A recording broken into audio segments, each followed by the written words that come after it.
بسم اللہ الرحمن الرحیم النبی اولیٰ بالمؤمنین من انفسهم وازواجہ امہاتہم صدق اللہ العظیم وصدق رسول النبی الکریم الامین اللہم صلی وسلم علی سیدنا و مولانا محمد النبی الامی الحبیب العالی القدر العظیم الجاہ وعلی آلہ وصحبہ وسلم صلی اللہ علی حبیبہ محمد الصلاۃ والسلام علیک یا رسول اللہ وعلی آلک واصحابک یا حبیب اللہ الصلاۃ والسلام علیک یا رحمۃ للعالمین وعلی آلک واصحابک یا خاتم النبیین صلی اللہ تعالی علیہ وآلہ وبارک وسلم۔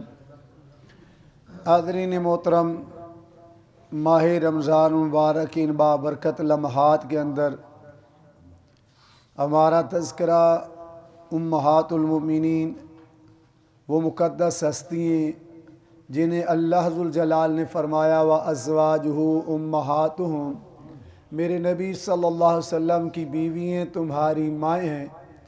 ان مقدس ماؤں کا تذکرہ چل رہا تھا تو 6 ماؤں کا تذکرہ ہوا، آج 7ویں ماں جو میرے کریم صلی اللہ علیہ وسلم کے عقد مبارک میں آئی، جنہیں حضور صلی اللہ علیہ وسلم کے شرف زوجیت سے نوازا گیا، ان کا نام ہے حضرت زینب بنت جاش رضی اللہ تعالی عنہا۔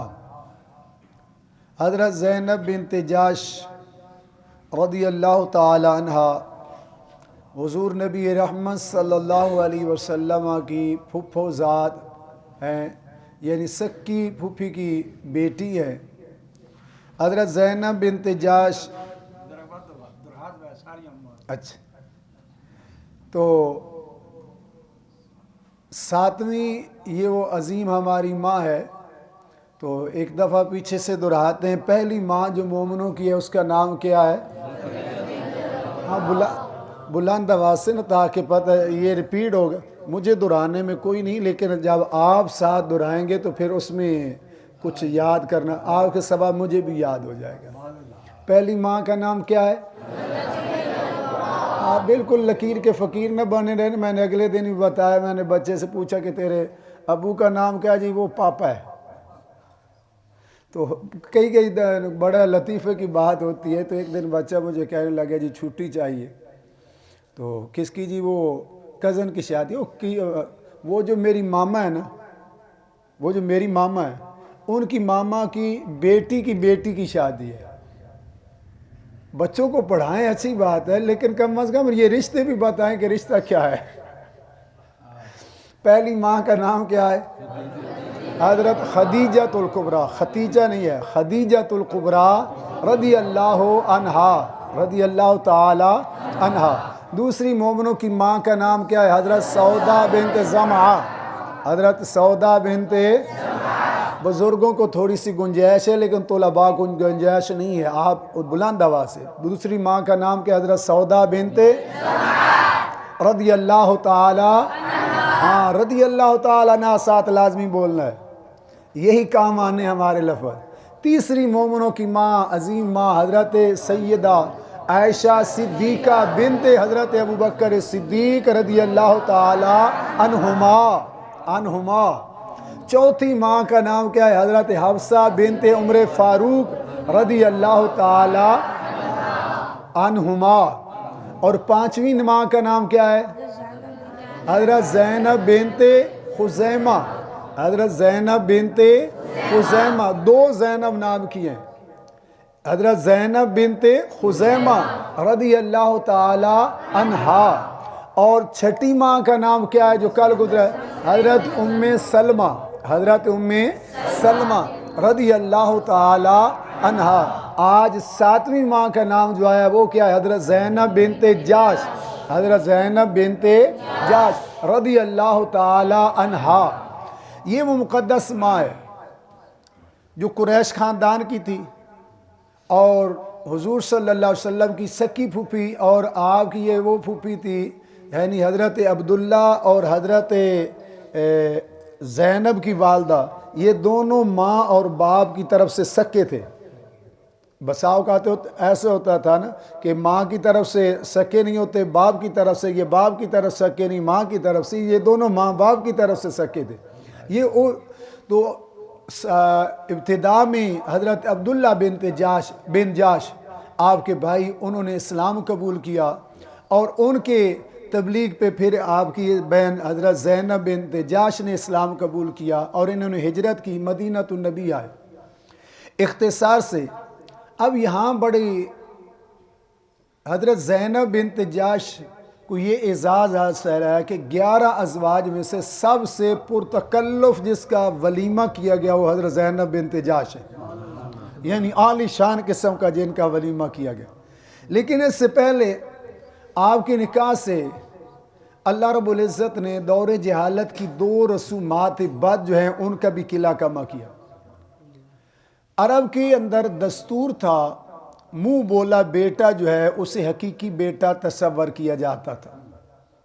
عرب کے اندر منہ بولا بیٹا جسے متبنہ کہتے ہیں، منہ بولا بیٹا ہمارے لفظوں میں آسانی کے لیے، اسے حقیقی ماں بیٹا کا تصور دیا جاتا، اور منہ بولے بیٹے کی بیوی جو ہے اگر وہ منہ بولا بیٹا طلاق دے دیتا، ایسے ہی سسر کے لیے یعنی جس نے منہ بولا ہوتا تھا اس کے لیے وہ ایسے ہی حرام ہوتی جیسے سکی بہو حرام ہوتی۔ اب حضرت زینب کے نکاح سے قبل حضور سرور عالم صلی اللہ علیہ وسلم کے ایک غلام ہیں جو اکابر صحابہ میں حضرت زید بن حارثہ رضی اللہ عنہ، آپ بچپن کی عمر میں تھے، کسی نے پکڑ کر فروخت کر دیا۔ وہ حکیم بن حزام نے حضرت خدیجۃ الکبریٰ کی پھوپھی ذات تھے، انہوں نے خریدا اور حضرت خدیجۃ الکبریٰ کو تحفتاً دیا، اے گفٹ ہے میری طرف۔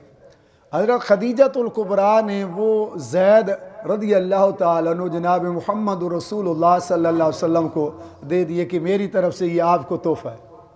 حضور صلی اللہ علیہ وسلم ان کے ساتھ انتہائی محبت اور ویسے ہر ایک سے شفقت کرتے تھے، اور وہ چونکہ آپ کے قرب میں رہتے تھے خصوصی شفقت، لوگوں نے انہیں زید بن محمد کہنا شروع کر دیا، لوگوں نے انہیں زید بن محمد کہنا شروع کر دیا۔ حضرت زید رضی اللہ تعالیٰ عنہ کے والد، واقعہ لمبا ہے، حضرت زید بن حارث کے والد پیچھے سے ڈھونڈتے ڈھونڈتے وہ بھی آئے، آخر اولاد تھی نا جی، ڈھونڈتے ڈھونڈتے جب آئے تو پتہ چلا کہ مکہ میں محمد صلی اللہ علیہ وسلم کے پاس ہے۔ تو جب رسول اللہ صلی اللہ علیہ وسلم کے پاس حاضر ہوئے تو آ کر کہنے لگے ہمارا بچہ آپ کے پاس ہے، جو معاوضہ پیسے لینا چاہتے ہیں لے لیں اور ہمارا بیٹا ہمیں واپس کر دیں۔ چاہیے تو یہ تھا زید رضی اللہ تعالیٰ عنہ دوڑ کے اپنے ماں باپ کے ساتھ لپٹ جاتا، لیکن حضور صلی اللہ علیہ وسلم نے کیا کیا، فرمایا میری طرف سے تو آزاد ہے، لیکن تم جاؤ زید سے پوچھ لو، اگر وہ جانا چاہتا ہے تو لے جاؤ، اگر نہیں جانا چاہتا تو زبردستی نہ کرنا۔ جہاں سے پرندے اور بلیاں واپس نہیں آنا چاہتی وہاں زید کہاں واپس آنا چاہتا ہے؟ ہاں جی، یہ کبوتر والا واقعہ، بلیوں والا واقعہ، یہ لمبی داستان ہو جائے گی نا جی۔ تو صرف عرض کرنے کا مقصد یہ ہے کہ اگر وہ نہیں وہاں سے جدائی برداشت کرتے تو بھلا زید کہاں، جو آج چند دن عمرے کے لیے جاتا ہے، ان در و دیوار کو دیکھ کر وہ نہیں واپس آنا چاہتا، اس کا دل مچلتا ہے، اور اگر واپس آ بھی جائے تو اس کا بت ادھر ہوتا ہے، دل ادھر ہوتا ہے۔ تو زید تو بچپن میں شفقت مصطفیٰ میں جوان ہو رہا تھا رضی اللہ تعالیٰ عنہ صلی اللہ تعالیٰ علیہ وسلم۔ والد گئے، زید جب ملے، باپ بیٹا جدائی کے بعد جب ملے تھے تو سما کیا ہوگا، جب ملنے کے بعد نا جی حضرت زید رضی اللہ تعالیٰ عنہ سے باپ کہنے لگا بیٹا ہم آپ کو لینے آئے ہیں۔ حضرت زید فرمانے لگے میرے نبی سے پوچھو، میرے نبی سے پوچھو۔ حضرت زید کے باپ کہنے لگے تیرے نبی سے پوچھ لیا ہے؟ انہوں نے فرما دیا جو زید کی مرضی ہے۔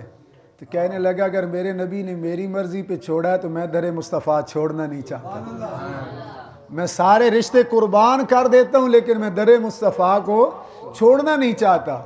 حضور سرور عالم صلی اللہ علیہ وسلم جب یہ زید جوان ہوئے حضور صلی اللہ علیہ وسلم نے حضرت زینب بنت جاش جو آپ کی پھوپھی کی بیٹی تھی ان کے رشتے کا تقاضا کیا کہ آپ کا رشتہ زید سے کرنا چاہے. آپ چونکہ غلامی کی زندگی سے آزاد ہوئے تھے. حضرت زینب چونکہ قریش والا وہ تھوڑا سا گراف بھی ہوتا ہے کہ میں قریشی ہوں اور یہ غلام ہے، اور حسن و جمال، اور حضرت زید رنگ کے بھی بلال کی طرح تھوڑے سے کالے تھے. حضرت زینب رضی اللہ عنہا نے اس چیز کو پسند نہ کیا. حضرت عبداللہ بن جاش جو آپ کے بھائی تھے انہیں بھی کہا گیا، انہوں نے بھی عرض گزاری کی کہ یا رسول اللہ صلی اللہ علیہ وسلم، زینب ایک تو مزاجن اس کی ہم آہنگی نہیں ہوگی، اور دوسری چیز یہ ہے کہ یہ قریشی عورت اور وہ غلامی کی زندگی سے آزاد ہوئے ہیں، لیکن آپ شفقت فرمائیں. اتنی بات ہوئی، در مصطفیٰ کا مقام دیکھیں، اللہ ذوالجلال نے قرآن بنا دیا. اللہ نے قرآن بنا دیا. فرمایا وَمَا كَانَ لِمُؤْمِنٍ وَلَا مُؤْمِنَةٍ إِذَا قَضَى اللَّهُ وَرَسُولُهُ أَمْرًا أَن يَكُونَ لَهُمُ الْخِيَرَةُ مِنْ أَمْرِهِمْ وَمَنْ يَعْصِ اللَّهَ وَرَسُولَهُ فَقَدْ ضَلَّ ضَلَالًا مُبِينًا.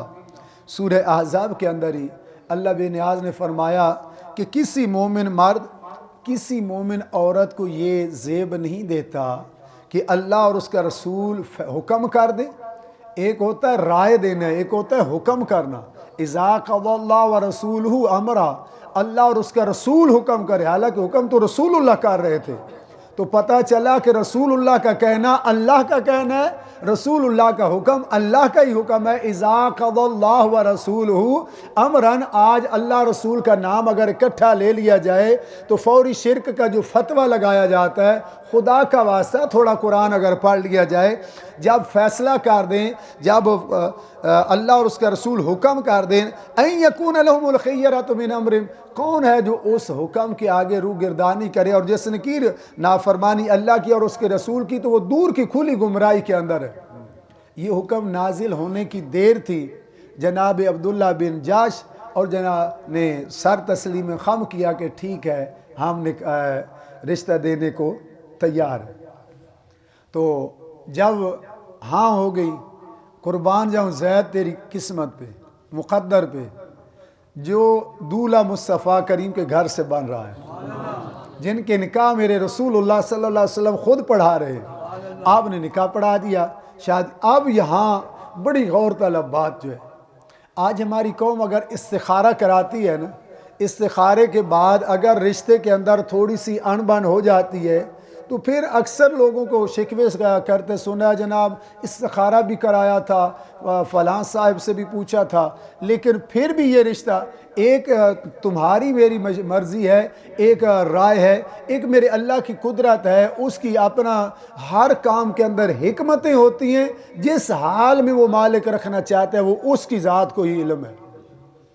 جب یہ نکاح ہو گیا، شادی ہوگی، چاہیے تو یہ تھا کہ کائنات کی یہ عظیم محبت والی شادی ہوتی، چونکہ اللہ رب العزت کی ذات کو منظور اس طرح تھا کہ اس نکاح کے ذریعے سے کئی قباحتوں کا قلعہ کما کرنا تھا. اس لیے جب نکاح ہو گیا، زینب رضی اللہ تعالیٰ عنہ کے مزاج میں، چونکہ جیسے میں نے کل بھی عرض کیا نا، آج کل ہماری بچیوں کے نکاح معاشرے میں طلاق کی شرح کیوں بڑھتی جا رہی ہے؟ گراہ بڑھتا جا رہا ہے کہ میں جب سے فیمیل نے جابز شروع کی ہیں اس وقت سے گھر کا نظام درم برم ہو گیا. میں خود کمان والی ہیں، میں نے کسی دی کیڑی لوڑ ہے، میں 60,000 سیلری لے رہی ہوں، مجھے شوہر کی کیا ضرورت ہے؟ تیرے اسلام نے یہ نہیں کہا کہ تو اگر کما رہی ہے تو تجھے بندے کی ضرورت ہی نہیں ہے، یا تو پڑھ لکھ گئی ہے تو تجھے بندے کی ضرورت نہیں ہے. یہ جو ہے اپنی ذہنی بلندی یہ انسان کے رشتوں کے اندر دراڑ پیدا کرتی ہے. جب یہ ہو کہ میں بہت بڑا ہوں، یہ تو رہے ہی نہیں.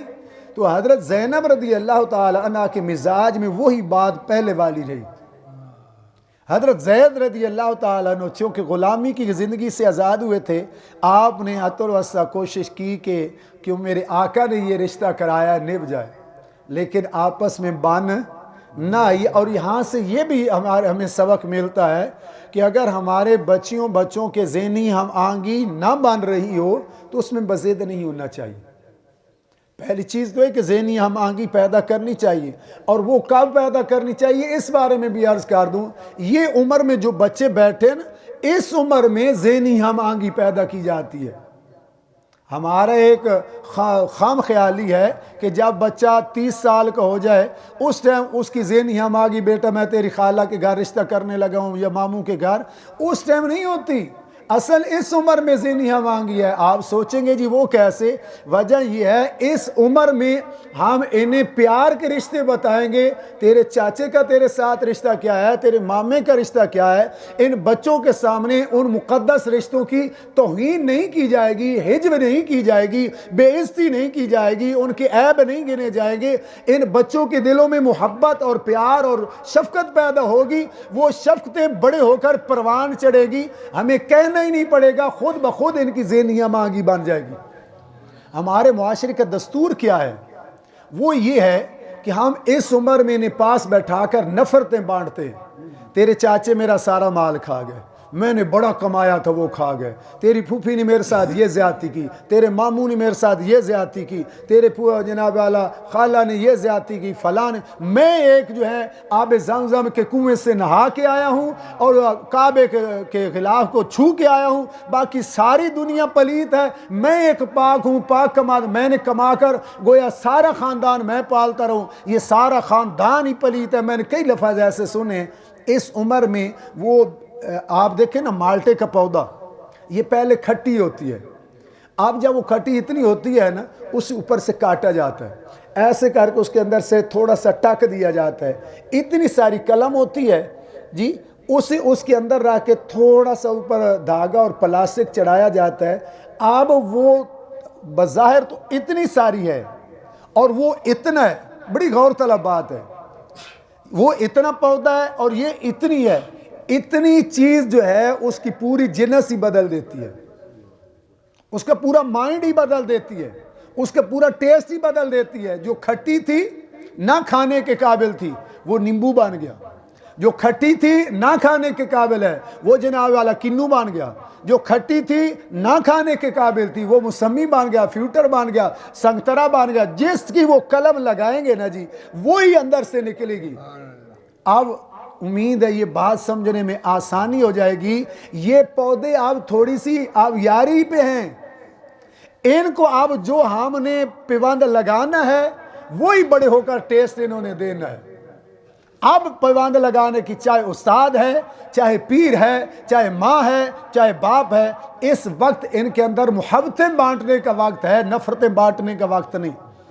گھریلو زندگی کے اندر ضمناً یہ بات آ گئی. ہمیں ایک چیز لازمی ذہن میں رکھنی چاہیے. کتب میں آتا ہے، اہل علم نے لکھا ہے، کبھی اپنے بچوں کے سامنے بیٹھ کر اپنے بڑوں کی جو ہے بریائی بیان نہ کریں. کبھی اپنے بچوں کو پاس بیٹھا، بلکہ میاں بیوی کے بھی آپس کے اختلاف ہے نا، ہم تو ان کے سامنے بڑے برملا بیان کرتے ہیں اور بڑا فخر میاں بیوی کو اپنا نیچا دکھانے پہ ہوتا ہے، بیوی میاں کو دکھانے پہ ہوتی ہے، اور وہ نفرتیں ان بچوں کے اندر بٹ جاتی ہیں اور یہیں سے ان کے اندر لڑائی کا مزاج پیدا ہوتا ہے. اب ان کا وقت ہوتا ہے مزاج کے اندر نرمی پیدا کرنے کا. تو وہ نرمی جب بڑے ہوتے ہیں تو پھر ذہنی بات کیا چل رہی تھی؟ حضرت زینب بنت جاش رضی اللہ تعالیٰ عنہ کے شادی کے بعد وہ ذہنیاں مانگی. ہم اپنی بچیوں کی ذہنیاں مانگی گا تو کوشش کرتے ہیں بڑے ہو کر، بیٹا تو نے دوسرے گھر جانا ہے. کبھی اپنے بچوں کو بھی کہا کہ بیٹا تیرے گھر میں بھی کسی نے آنا ہے. ہماری بیٹی کسی کے گھر جائے ہم کہتے ہیں کہ وہ سردار بن کے جائے، اور کسی کی بیٹی جب ہمارے گھر آئے کہتے ہیں کہ وہ نوکرانی بن کے آئے. بالخصوص ہمارے بر صغیر پاک و ہند کا یہ المیہ ہے، جہاں تک پنجاب ہمارے کا یہ المیہ ہے کہ ہمارے گھر میں بہو اور بیٹی سے دونوں سے الگ الگ سلوک کیا جاتا ہے.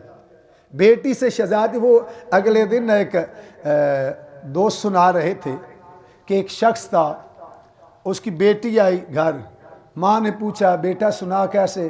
امی آج ہم شاپنگ پہ گئے تھے. تو میرے شوہر نے یہ کپڑے بھی لے دیے، یہ بھی لے دیا. میرے کہتے امی وہ میرے ساتھ سارے کام کاج بھی کراتا ہے، بڑا ہاتھ بٹاتا ہے. تھوڑی دیر داماد صاحب بھی آ گئے، ساس اٹھی، اسے چوما، پیار کیا. کتنا اچھا اللہ نے مجھے داماد دیا، کتنا اچھا گھر ہمیں دے دیا.